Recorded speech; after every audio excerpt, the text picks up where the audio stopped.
All right, so the 45, 45, 90's brother here is the 30, 60, 90. And the 30, 60, 90 triangle is a triangle that has a 30-degree angle, a 60-degree angle, and a 90-degree angle. And so when we look at this, the formula for this, or basically this is what a 30, 60, 90 triangle looks like. Hopefully you can see that with that yellow. That's a 30 there on the small angle, a 60 on the medium size angle, and then the right angle there in the corner. But basically the formula for a 30, 60, 90 triangle is it's the hypotenuse equals 2 times A. Now, A is once again the short leg, okay? And then the longer leg is the short leg times root 3. So it's a little bit different, but like I said, we'll practice this and get it in there going. But just remember that the short leg times itself, or times 2, excuse me, the short leg times 2 is the hypotenuse, and the longer leg is the short leg times root 3. So once again, there's going to be a radical in there. You just gotta know when to use root 3 and when to use root 2. And do you want to talk about that trick, some tricks now to help them decide which one to use when, or anything like that, or? No. Okay. No, you just have to distinguish. So the two special triangles are a 45, 45, 90 and a 30, 60, 90. Those are the only two we have. Notice on the 30, 60, 90, a little bit more complicated, that both of them use the short leg. The A in the top formula there is the short leg. You have to have the short leg to get either one of the other two. So if you're given one of the other ones, you have to go to the short leg first to get the third one. So, and just remember that the radical 3 goes with the 30, 60, 90. Right. The radical 2 goes with the other ones, the 45, 45. And maybe a way you can remember it is that a 30, 60, 90 has three different angles, so it's root 3. And the 45, 45, 90 only has two different angles, and it's a root 2. That's a good one. The problem is that the 45, 45, 90 is root 2 on the hypotenuse, Yeah. where the 30, 60, 90 is root 3 on the longer leg. And so that's the part where, until you guys get real familiar with this, it may Careful be with that, be yeah. a little bit of a challenge. Yeah. So anyways, let's practice. Like I said, we'll do more in class. So here's another way to look at it. The side across from the 30-degree angle we're going to call A. The side across from the 90-degree angle we're going to call 2A, and the side across from the 60-degree angle we're going to call A root 3. Now I know it's rolling at 30, 90, 60, but I think the way this is laid out is in terms of difficulty as far as remembering what's what. So anyways, let's continue moving forward here. So we're given that side there is a 2, and we got to figure out right here, guys, on the left side between the 60-degree and the 90-degree angle, the side length is 2. So we're going to call that A, okay?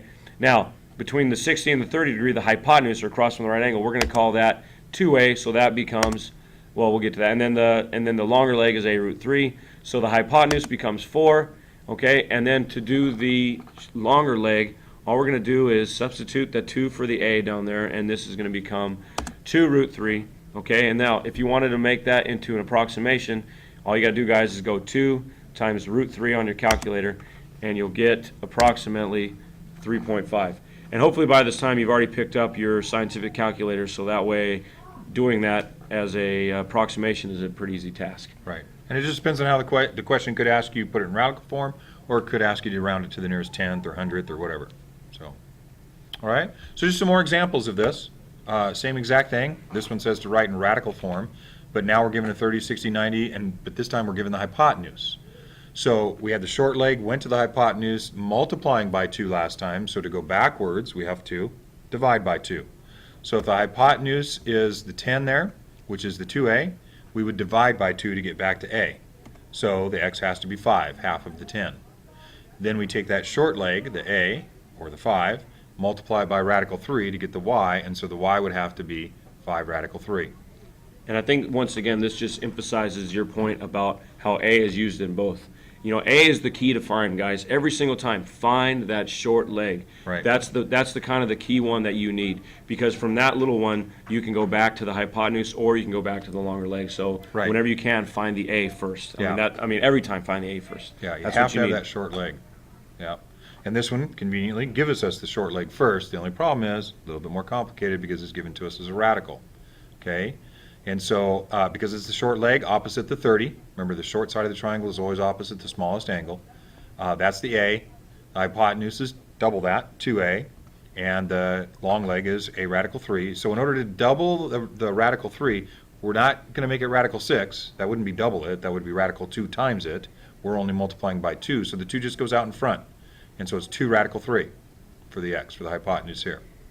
Now to multiply radical 3 by radical 3 to get the long leg, we do it like that other example we had. Radical 3 times radical 3 is radical 9, but radical 9 is 3. And so y just ends up being 3 here. All right? And again, you just got to get used to working with these radicals and they'll become more familiar to you. There's also a pattern here too, guys, with those radical 3s that you may figure out here as you progress through this. So there's a pattern for both, and it'll be a nice shortcut for you if you figured it out. Yeah. All right, so once again, we're going to simplify this and try to figure it out. So here's my 30-degree angle. That's all I really know, and I have a side of 9. Well, just by looking at this, I can see that that's the middle side length, and so I need to take half of 9 to find y. That's who I want to find first. Now, I know x is up there, but I always want to find that short leg. I can't stress that enough, and neither can Mr. Scritchfield. Find that short leg. So in order to go to 9 to the short leg, I've got to cut 9 and a half, which puts me at... No, 9's a long leg, not the hypotenuse. Oh, yeah, sorry. My bad. So in order to get from 9 to the short leg, I need to take this, I need to multiply that by a root 3, or set that equal to a root 3. And so here comes the a, the 2a, and the a root 3. So this is kind of like the 45, 45, 90, where we had to go the whole number equals a root 2. Well, now it's going to be 9 equals a root 3. And so once again, okay, we've got to get that radical out of there. So the radical is multiplying to the a right now, so we're going to divide both sides by root 3. We cannot leave root 3 as a denominator, so we've got to undo that, or we got to find common denominators to get rid of that. So we're going to multiply the top and the bottom by root 3, or rationalize the denominator. Jeez. Rationalize, yeah. Rationalize the denominator there. So I'm going to multiply both sides by root 3. So pairs make squares on the bottom. Root 3 times root 3 gives me root 9, which is a 3. And then on the top, 9 and root 3 are two different types of things. They're not speaking the same language, so all I can do is mash them together. So I get 9 root 3 over 3. Don't stop there. Okay, remember, we want to reduce if we can. Since 9 is a rational number and 3 is a rational number, we can reduce those, and we get 3 root 3. And so from here, now all we got to really do is double that. Now remember, you got to take that root 3 with you. This is not dropping the root 3 off and putting it over there and just putting 3 times 2 over there. That's got to go with it, because remember, it's 2 times a. Well, if a is 3 root 3, okay, to multiply that by 2, it's going to be 2 times 3, and then the root 3 tacked onto the back of that, so that becomes 6 root 3. Okay? So and once again, guys, you're going to see a pattern on that bottom left there with the 9 equals a root 3. You're going to start to see a pattern with these as you progress through them. But just work through it and try to see if you notice something when you work with those. Yeah. Again, this is the most complicated kind. When you're given the long leg and it doesn't have a radical 3 in it. That's right. That's the hardest kind of these. Yep. Otherwise, the rest of them are really pretty easy. So, all right. So those are special triangles. 30, 60, 90s and 45, 45s, and so we're gonna spend several days on this to just make sure that we get this, because this is important. You see these all the time in upper math classes, and so you need to catch this. Okay? Take the time to do it, guys. We'll see you guys in class.